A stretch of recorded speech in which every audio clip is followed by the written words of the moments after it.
146 സങ്കീർത്തനത്തിൽ കർത്താവ് മാത്രമാണ് രക്ഷകൻ എന്നാണ് സങ്കീർത്തകൻ പറയുന്നത്. കർത്താവിനെ സ്തുതിക്കുവിൻ, അവിടുത്തെ എൻ്റെ ആത്മാവേ കർത്താവിനെ സ്തുതിക്കുക. ആയുഷ്കാലം അത്രയും ഞാൻ കർത്താവിനെ സ്തുതിക്കും.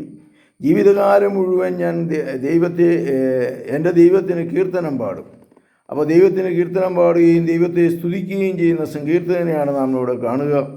സങ്കീർത്തനോടൊപ്പം നമുക്കും ദൈവത്തെ സ്തുതിക്കാം. രാജാക്കന്മാരിൽ സഹായിക്കാൻ കഴിയില്ലാത്ത മനുഷ്യപുത്രനിൽ ആശയം വയ്ക്കരുത്. അവൻ മണ്ണിലേക്ക് മടങ്ങുന്നു, അന്ന് അവൻ്റെ പദ്ധതികൾ മണ്ണടിയുന്നു. യാക്കോബിൻ്റെ ദൈവം തുണയായിട്ടുള്ളവൻ, തൻ്റെ ദൈവമായ കർത്താവിൽ പ്രത്യാശ വയ്ക്കുന്നവൻ ഭാഗ്യവാൻ.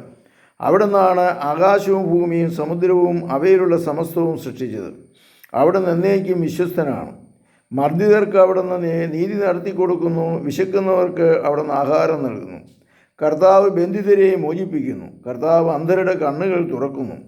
അവിടുന്ന് നിലം പറ്റിയവരെ എഴുന്നേൽപ്പിക്കുന്നു, അവിടുന്ന് നീതിമാന്മാരെ സ്നേഹിക്കുന്നു. അപ്പോൾ ദൈവത്തിൻ്റെ പ്രവർത്തനങ്ങളാണ് നമ്മൾ ഈ സങ്കീർത്തനത്തിൽ ഉടനീളം കാണുന്നത്. കർത്താവ് പരദേശികളെ പരിപാലിക്കുന്നു, വിധവകളെയും അനാഥരെയും സംരക്ഷിക്കുന്നു. എന്നാൽ ദുഷ്ടരുടെ വഴി അവിടുന്ന് നാശത്തിലേക്ക് നയിക്കുന്നു. കർത്താവ് എന്നേക്കും വാഴുന്നു. സിയോനെ, നിൻ്റെ ദൈവം തലമുറകളോളം വാഴും. കർത്താവിനെ സ്തുതിക്കുവിൻ. അപ്പോൾ കർത്താവിനെ സ്തുതിക്കുക.